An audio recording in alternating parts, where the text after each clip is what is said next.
மாணவ நண்பர்களே அனைவருக்கும் வணக்கம். நான் உங்கள் பொன்வேல் பாண்டியன். இந்த பதிவில் நம்ம பார்க்க போகிறது மார்ச் மாதம் 9ஆம் தேதிக்குரிய தினசரி நடப்பு நிகழ்வுகளின் ஒரு சூப்பரான தொகுப்பு. என்ன நடந்தாலும் அன்றைய தினத்திற்கான நடப்பு செய்தியில் எப்படியாச்சும் தொகுத்து வழங்கணும் அப்படிங்கிற ஒரு முடிவெடுத்துக்கிறேன். நீங்களும் எனக்கு கொஞ்சம் சப்போர்ட் பண்ணுங்க. நம்ம ஹார்ட் ஒர்க் பிடிச்சது அப்படின்னா லைக் பண்ணுங்க, சேனலை சப்ஸ்கிரைப் பண்ணிக்கோங்க. ஓகேவா? மறக்காம அந்த பெல் பட்டனை கிளிக் பண்ணிக்கோங்க. கேட்குற போனஸ் கேள்விகள், சூப்பர் சிக்ஸ் கேள்விகளுக்கு நல்லா பதில் சொல்லுங்க, ரிவிஷன் பண்ணிக்கோங்க, தேர்வில் வெற்றி பெறுங்கள். ஆரம்பிக்கலாமா? இன்றைய தினத்திற்கான நடப்பு செய்திகள் மார்ச் 9ஆம் தேதிக்குரியது. ஃபர்ஸ்ட் நம்ம வழக்கம் போல தலைப்பு செய்திகள் பார்க்கலாம். இன்றைய தினத்தில் நம்ம பார்க்கக்கூடிய முக்கியமான செய்திகள் என்ன அப்படின்னு சொல்லி பார்த்தீங்கன்னா, ஃபர்ஸ்ட் T20 உலகக்கோப்பை கிரிக்கெட். சரியா? T20 உலகக்கோப்பையில் இந்திய அணி சாம்பியன் மட்டும் வின் பண்ணிக்கிறாங்க. ஷார்ட்ஸ்ல இருந்து எல்லாமே கிளியராக பார்த்துருக்கோம். இன்னும் கொஞ்சம் டீட்டெயிலாக ஒரு சில விடுபட்ட பாயிண்டை இப்போ பார்க்க போகிறோம். அதுக்கு அடுத்தபடியாக இந்தியன் எக்கனாமி தொடர்பான முக்கியமான செய்தி ஒன்று பாருங்க. ஸ்பெஷல் எக்கனாமிக் ஜோன் 2.0 மற்றும் கல்யாணி பாபா கமிட்டி என்ன அப்படிங்கிற பார்க்க போகிறோம். சரியா? அதே மாதிரி தமிழ்நாட்டின் முதல் சிறப்பு பொருளாதார மண்டலம் எப்போது உருவாக்கப்பட்டது, எங்க அப்படின்னு பார்க்க போகிறோம். அதுக்கப்புறம் தமிழ்நாட்டின் புதிய ஆளுநர் ஆர்வி ஆர்லேக்கர். ஓகேவா? அதே மாதிரி இன்னொரு முக்கியமானது, மத்திய அரசின் விபிஜி ராம்ஜி திட்ட இலச்சினை லோகோ வடிவமைக்கும் ஒரு போட்டி. நீங்கள் அந்த போட்டியில் எப்படி கலந்துக்கலாம், பரிசு தொகை எவ்வளவு அப்படின்னு சொல்லி பார்க்க போகிறோம். அதுக்கப்புறம் இன்னைக்கு நியூஸ் பேப்பரில் வந்த முக்கியமான ஒரு திட்டம், பிரதான் மந்திரி கௌஷால் விகாஸ் யோஜனா அப்படிங்கிற திட்டம் எப்போது தொடங்கப்பட்டது, சரியா? தற்போது அதனுடைய வெர்ஷன் எத்தனாவது போயிட்டு இருக்குது, என்ன சிறப்பு அப்படிங்கிறத பார்த்துட்டு நடுவில் கடைசியில் இந்த போனஸ் கேள்விகள், சிறப்பு சூப்பர் சிக்ஸ் கேள்விகள் எல்லாமே நம்ம பார்க்க போகிறோம். சரிங்களா? மக்களே நல்லா பயன்படுத்திக்கோங்க. நடப்பு செய்திகள் மட்டும் இல்லை, சப்ஜெக்ட் சம்மந்தப்பட்ட கரண்ட் அஃபேர்ஸ், சரியா, அந்த ஸ்கீம்ஸ் எல்லாமே நம்ம நல்லா பார்த்துட்டு இருக்கிறோம், தொடர்ந்து தொகுத்து வழங்கிட்டு இருக்கிறோம். நல்லா பயன்படுத்திக்கோங்க. சரியா? ஓகே, ஃபர்ஸ்ட் செய்தி இன்னைக்கு நம்ம பார்க்க போகிறது விரிவான செய்திகளில் T20 உலகக்கோப்பையை வென்றது இந்தியா. ஓகேவா? அதாவது 2026ஆம் ஆண்டிற்கான இந்த 2020 உலகக்கோப்பை கிரிக்கெட் போட்டியானது 2 நாடுகளை இணைந்து நடத்தினாங்க. ஒன்று நம்முடைய இந்தியா, அடுத்து நம்மளுடைய அண்டை நாடான இலங்கை. சரிங்களா? இது வந்துட்டு 10வது T20 உலகக்கோப்பை கிரிக்கெட் போட்டியாகும். சரியா? இந்த மேட்ச்ல, இந்த உலகக்கோப்பை தொடரில் கலந்து கொண்ட மொத்த அணிகளின் எண்ணிக்கை எவ்வளோன்னு சொல்லி பாருங்க. 20 அணிகள் கலந்து கொண்டது. சரிங்களா? அதுக்கப்புறம் சரியா லீக் மேட்ச்ல நடத்திட்டு சூப்பர் 8 அப்படிங்கிற நடத்தினாங்க. அப்புறம் இறுதி போட்டிக்கு சரியா முன்னேறிய 2 அணிகள், ஒன்று இந்தியா, இன்னொன்று நியூசிலாந்து. அந்த இறுதிப் போட்டி நடைபெற்ற இடம் நரேந்திர மோடி கிரிக்கெட் மைதானம் அமைந்துள்ள இடம் அகமதாபாத். சரியா? உலகின் மிகப்பெரிய கிரிக்கெட் மைதானம் எதுன்னு கேட்டால் நரேந்திர மோடி கிரிக்கெட் மைதானம் தான் அமைந்துள்ள இடம் அகமதாபாத். இங்கே தான் 10வது T20 உலகக்கோப்பையோட இறுதிப் போட்டி நடைபெற்றது. இறுதிப் போட்டிக்கு முன்னேறிய அணிகள் இந்தியா மற்றும் நியூசிலாந்து. சரிங்களா? என்ன நடந்ததுன்னு சொல்லி பாருங்க. இறுதிப் போட்டியில் நியூசிலாந்து அணியை வீழ்த்தி இந்திய அணி சாம்பியன் பட்டத்தை வென்றது. ஓகேவா? இந்திய அணிக்கு தலைமை தாங்கிய கேப்டன் சூரியகுமார் யாதவ் அவர்கள், அதே மாதிரி இறுதிப் போட்டியில் ஆட்ட நாயகன் மேன் ஆஃப் த மேட்ச் அந்த விருதை வென்றது பும்ரா, சார் ஜஸ்பிரீத் பும்ரா வாங்கியிருந்தாங்க. அதே மாதிரி தொடர் நாயகன் விருது, சரி, பிளேயர் ஆஃப் தி டோர்னமெண்ட் அந்த அவார்டை வாங்கினது சஞ்சு சாம்சன் அவர்கள். ஓகேவா? சரி, இது வந்துட்டு சாதாரண செய்திகள் தான். இந்த உலக சாம்பியன் பட்டத்தை இந்தியா வின் பண்ணியிருக்கிறாங்க. இது தவிர ஒரு சில முக்கியமான சாதனைகளையும் இந்திய அணி படைச்சிருக்கிறாங்க. என்ன சாதனை சொல்லி பாருங்க. ஒரு 30 சாதனைகள் அப்படிங்கிற மாதிரி. அது முதல் சாதனை, 3 முறை பாருங்க, 3 முறை T20 உலக சாம்பியன் பட்டத்தை வென்ற ஒரே அணி இந்தியா. மொத்தமே 10 முறை தான் T20 வேர்ல்டு கப் நடந்திருக்குது. அதில் 10 முறை, அந்த 10 முறையில் 3 முறை மட்டுமே இந்திய அணி சாம்பியன் பட்டத்தை வின் பண்ணிக்கிறாங்க. ஓகேவா? அடுத்து, போட்டியை நடத்திய நாடே சாம்பியன் பட்டத்தை வின் பண்ணுறது இதுவே முதல் முறை. சரிங்களா? ஞாபகம் வச்சுக்கோங்க. அதே மாதிரி தொடர்ந்து 2 முறை உலக சாம்பியன், அதாவது டிஃபெண்டிங் சாம்பியன்கிற மாதிரி இந்திய அணி இந்த போட்டியில் கலந்துக்கிட்டாங்க. அதே மாதிரி இந்த வருஷமும் அந்த 2020 உலகக்கோப்பையை வந்து வின் பண்ணியிருக்கிறாங்க. அப்போ 3 முக்கியமான சாதனைகள். 1, 3 முறை உலக சாம்பியன் இந்தியா. போட்டியை நடத்தின நாடே, அந்த ஹோம் அந்த டீம் சொல்லுவாங்கள்ல, போட்டியை நடத்திய நாடே சாம்பியன் பட்டத்தை வின் பண்ணது இதான் முதல் முறை. அதே மாதிரி தொடர்ந்து 2 முறை இந்த T20ல சாம்பியன் பட்டத்தை வின் பண்ணது இந்தியா தான் முதல் முறை. ஓகேவா? அடுத்தபடியாக 11வது T20 உலகக்கோப்பை கிரிக்கெட் போட்டியானது 2028ஆம் ஆண்டில், ஏன்னா 2020ங்கிறது 2 ஆண்டுகளுக்கு ஒரு முறை நடைபெறும். இந்த போட்டி 2028ஆம் ஆண்டில் ஆஸ்திரேலியா மற்றும் நியூசிலாந்து நாட்டில் நடைபெறவுள்ளது. ஏற்கனவே ஆஸ்திரேலியாவில் 2022ஆம் ஆண்டில் போட்டி நடைபெற்றது. நியூசிலாந்து அணி முதல் முறையாக இந்த 2020 வேர்ல்டு கப்பை நடத்த போகிறாங்க. சூப்பரான இன்ஃபர்மேஷன், மறந்துடாதீங்க. கண்டிப்பாக அடுத்த எக்ஸாமில் இதுலேருந்து ஒரு கேள்வி கேட்கலாம். ஓகேவா? அடுத்து இந்தியன் எக்கனாமி தொடர்புடைய ஒரு முக்கியமான ஒரு செய்தி பாருங்கள். SEZ 2.1, சரி, SEZ 2.1 and Kalyani Baba committee. சரியா? SEZ அப்படின்னா ஸ்பெஷல் எக்கனாமிக் ஜோன், சரி, சிறப்பு பொருளாதார மண்டலங்கள். ஓகேவா? இந்தியாவில் அந்த சிறப்பு பொருளாதார மண்டலம் எக்கனாமிக்ஸில் டீட்டெயில் பார்க்கலாம் அங்கே என்ன செய்வாங்க அப்படின்னு சொல்லிட்டு இப்போதைக்கு ஜஸ்ட் வாட் இஸ் வாட். ஓகேவா? சிறப்பு பொருளாதார மண்டல கொள்கை இந்த பாலிசி வெளியிடப்பட்டது ஏப்ரல் 2000 வெளியிட்டிருக்கிறாங்க. இந்த ஸ்பெஷல் எக்கனாமிக்ஸ் தொடர்பான சட்டம் ஆக்ட் வந்து வெளியிடப்பட்டது 2005. சரி, 2005 நமக்கு தகவல் அறிவு உரிமை சட்டம் இருக்குது, என்டிஆர்எஃப் சட்டம் இருக்குது, அதே மாதிரி என்ஆர்இஜிஏ அந்த ஆக்ட் இருக்குது. அந்த லிஸ்ட்டில் சிறப்பு பொருளாதார மண்டல சட்டமும் 2005 தான். ஓகேவா? சரி, இந்த சிறப்பு பொருளாதார மண்டலங்கள் தொடர்பான சீர்திருத்தங்கள் ரிஃபார்ம்ஸை கொண்டு வரதுக்கு 2018 மத்திய அரசு ஒரு கமிட்டி அமைச்சிருந்தாங்க. அந்த கமிட்டியின் தலைவர் தான் பார்த்துக்கோங்க கல்யாணி பாபா. சரியா, ரொம்ப முக்கியமானது ஞாபகம் வச்சுக்கோமா, கல்யாணி பாபா அவர்கள் தான் அந்த முதல் முறையாக இந்த ஸ்பெஷல் எக்கனாமிக் ஜோன் வந்துட்டு ரிஃபார்ம்ஸ் கொண்டு வரது அமைக்கப்பட்ட கமிட்டியின் தலைவர். அந்த கமிட்டி போடப்பட்டது 2018 விராட் கோலியோட ஜெர்சி நம்பர் 18. 2018 விராட் கோலி அவர்களுக்கு ராஜீவ்காந்தி கேல் ரத்னா விருது வழங்கப்பட்டது. போன வருஷம் ஐபிஎல் நடந்தது, 18வது ஐபிஎல், அதில் ஆர்சிபி சாம்பியன். அந்த லிஸ்ட்டில் லிங்கில் சேர்த்துக்கோங்க கல்யாணி பாபா. ஓகேவா?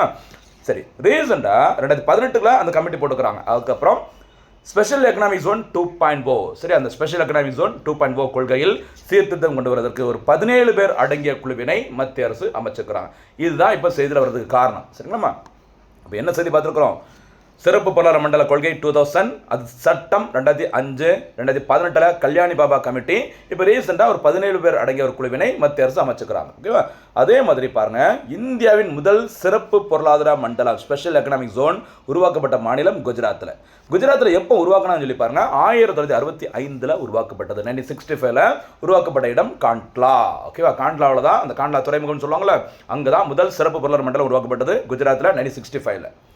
1965 அப்படின்னா இந்தியாவில் எஃப்சிஐ உருவாக்கப்பட்டது. சரி, ஃபுட் கார்பரேஷன் ஆஃப் இந்தியா, பசுமை புரட்சி அறிமுகப்படுத்தப்பட்டது 1965. இப்படி நிறைய இருக்கும், வாய்ப்பு கிடைக்கும் போது ரிவிஷன் பண்ணிக்கோங்க. சரியாம்மா?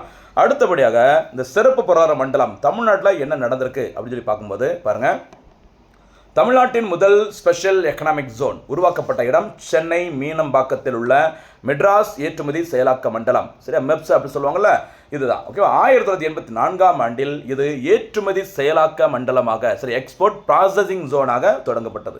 இதுதான் 2003 சிறப்பு பொருளாதார மண்டலமாக மாற்றப்பட்டது. அப்போ 84 மீனம்பாக்கத்தில் உருவாக்கியிருக்கிறாங்க இபிஇசட். அது 2003 ஸ்பெஷல் எக்கனாமிக் ஜோனமாக மாற்றப்பட்டது. சரிங்களா? இன்னொரு சிறப்பம்சம், இந்தியாவில் அதிக எண்ணிக்கையில் சிறப்பு பொருளாதார மண்டலம் கொண்ட மாநிலம் எதுன்னு கேட்டால் நம்முடைய தமிழ்நாடு என்பது குறிப்பிடத்தக்கது. சரிங்களா? சூப்பரான செய்தி. இது ஸ்டாண்டர்டாக எல்லா எக்ஸாம்பிளும் பொதுவாக கேட்கக்கூடியது, மறந்துடாதீங்க. அடுத்தபடியாக தமிழ்நாட்டின் புதிய ஆளுநர் ஆர்வி ஆர்லேக்கர். சரியா, பாருங்க, தமிழ்நாட்டின் ஆளுநராக இருந்தவர், சரியா, இருப்பவர், இப்போ இன்னைக்கு வரைக்கும் அவர் தான், சரியா, ஆளுநராக இருப்பவர் ஆர்.என். ரவி அவர்கள் மேற்கு வங்க மாநிலத்தின் ஆளுநராக நியமிக்கப்பட்டுள்ளார். இதனைத் தொடர்ந்து கேரளாவின் ஆளுநராக தற்போது பதவியில் இருக்கிற ஆர்வி ஆர்லேக்கர் அவர்கள் தமிழக ஆளுநர் பொறுப்பையும் கூடுதலாக கவனிப்பார் என மார்ச் 5 குடியரசுத் தலைவர் உத்தரவிட்டார். குடியரசுத் தலைவர் உத்தரவின் பேரில் தான் கேரளாவோட கவர்னர் யாருமா ஆர்வி ஆர்லேக்கர் தமிழ்நாட்டின் கூடுதல் அந்த பொறுப்பு ஆளுநராக நியமனம் செய்யப்பட்டுள்ளார். தமிழக ஆளுநராக ஆர்லேக்கர் அவர்கள் மார்ச் 12 அன்று பொறுப்பேற்க போகிறாங்க. அப்போ இன்னைக்கு வரைக்கும் யார் தான்? ஆர்.என். ரவி அவர்கள் தான், ஞாபகம் வச்சுக்கோங்க. சரியா? அடுத்தபடியாக மத்திய அரசு தொடர்பான ஒரு முக்கியமான ஒரு திட்டம், நம்ம நிறையா வாட்டி நம்ம ஸ்கீம்ஸில், ஓகேவா, ஷார்ட்ஸில், வீடியோவில் டீட்டெயிலாக நம்ம பார்த்துருக்கோம். விபிஜி ராம்ஜி திட்ட இலச்சினை வடிவமைக்கும் போட்டி. சரியா? சில ஸ்கீம்ஸ்களை பார்த்தீங்கன்னா சில லோகோ மாதிரி மத்திய அரசு வெளியிடுவாங்க. இந்த விபிஜி ராம்ஜி திட்டத்திற்கு என்ன லோகோ வெளியிடலாம், அதற்கு அந்த வடிவமைக்கும் போட்டியை வந்துட்டு மத்திய அரசு அறிவிச்சுக்கிறாங்க. அதில் யாருடைய டிசைன் வந்து ஏற்றுக்கொள்ளப்படுகிறதோ அவர்களுக்கு பரிசு தொகை ரூபாய் 50,000 வழங்கப்படும். சரிங்களா? பார்த்துக்கோங்க. வளர்ந்த பாரத ஊரக வேலைவாய்ப்பு மற்றும் வாழ்வாதார உறுதியளிப்பு திட்டம், அதான் ஷார்ட்டா விபிஜி ராம்ஜி. ஓகேவா? இந்த திட்டத்திற்கான இலச்சினையை வடிவமைக்கும் போட்டி மைகவ், இந்த வார்த்தையை பயன்படுத்திக்கோங்க, நிறைய வாட்டி பார்த்துக்கிறோம்.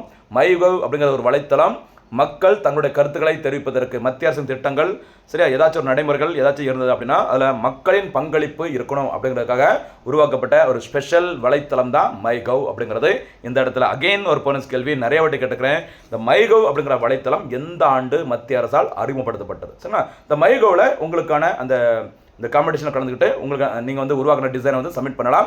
அதில் தேர்ந்தெடுக்கப்படும் வெற்றியாளருக்கு ரூபாய் 50,000 பரிசு தொகை வழங்கப்படும். சரிங்களா? இந்த விபிஜி ராம்ஜி திட்டத்தின்படி ஒரு நிதி ஆண்டில் 100 நாள் வேலைவாய்ப்பு என்பது 125 நாட்களாக உயர்த்தப்பட்டுள்ளது. இதில் என்ன டீட்டெயில்ங்கிற மாதிரி நம்ம ஆல்ரெடி பார்த்துக்கிறோம். இதுக்கு முன்னாடி மகாத்மா காந்தி தேசிய ஊரக வேலை உறுதி திட்டமாக இருந்தது. அந்த திட்டத்தின்படி, சரியா, ஒரு வீட்டில் ஒரு வீட்டுக்கு 100 நாட்கள் ஒரு வருஷத்தில் வேலைவாய்ப்பு வழங்கப்படும் அப்படின்னு சொல்லியிருந்தாங்க. அதோட மொத்த சம்பளம் செலவு எல்லாமே மத்திய அரசோடாக இருந்தது. தற்போதைய அந்த விபிஜி ராம்ஜி திட்டத்தில் 60-40 60% மத்திய அரசோட நிதி பங்களிப்பாக இருக்கும், 40% மாநில அரசின் நிதி பங்களிப்பாக இருக்கும். அதே மாதிரி கொஞ்சம் பின்தங்கிய அல்லது இந்த ஹிமாலய ஏரியான்னு சொல்லுவாங்கள்ல, இந்த இமயமலை பகுதிகள், இந்த குளிர் பிரதேசங்கள் இருக்க மாநிலங்களுக்கு பார்த்தீங்கன்னா 90-10 அப்படிங்கிற விகிதத்தில் அந்த நிதி பகிர்வு வழங்கப்படுகிறது. சரி, செலவு ஏற்றுக்கொள்ளப்படுகிறது. சரிங்களா? ஓகே, அடுத்த திட்டம் பாருங்க, ரொம்ப முக்கியமான ஒரு ஸ்கீம் பாருங்க. நீங்கள் நியூஸ் பேப்பரில் ஃபர்ஸ்ட் பேஜ்லேயே சரியா மத்திய அரசோட ஒரு திட்டம் செய்தி நியூஸில் வந்திருக்குது, அட்வர்டைஸ்மெண்ட் மாதிரி. பிரதமரின் திறன் மேம்பாட்டு திட்டம். சரி, அது என்ன சொல்லுவாங்க அப்படின்னா பிரதான் மந்திரி கௌஷல் விகாஸ் யோஜனா, ஷார்ட்டா PMKVYன்னு சொல்லுவாங்க. திறன் இந்தியா திட்டத்தின் ஒரு பகுதியாக இது தொடங்கப்பட்டது. சரிங்களா? ஜூலை 15, 2015 தொடங்கியிருக்கிறாங்க. சரியா? ஜூலை 15 அப்படிங்கிறது பார்த்தீங்கன்னா உலக இளைஞர் திறன் தினம். சரி, வேர்ல்டு யூத் ஸ்கில் டே. அதை முன்னிட்டு தான் இந்த திட்டம் தொடங்கப்பட்டது. சமீபத்தில் ஓகேவா PMKVY இந்த 4.0 சரி அந்த 4ஆம் கட்ட திட்டம் அறிவிக்கப்பட்டுள்ளது.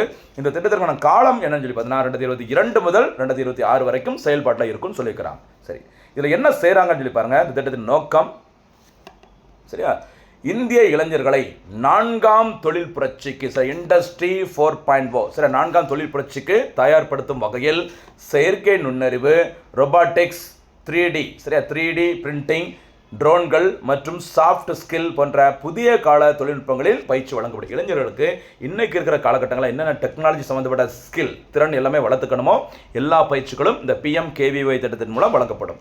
இதில் சேர்வதற்கான இலக்கு வயது பிரிவினர் யாருன்னு சொல்லி பார்த்தீங்கன்னா 15 முதல் 59 வயது உடையோர். சரிங்களா?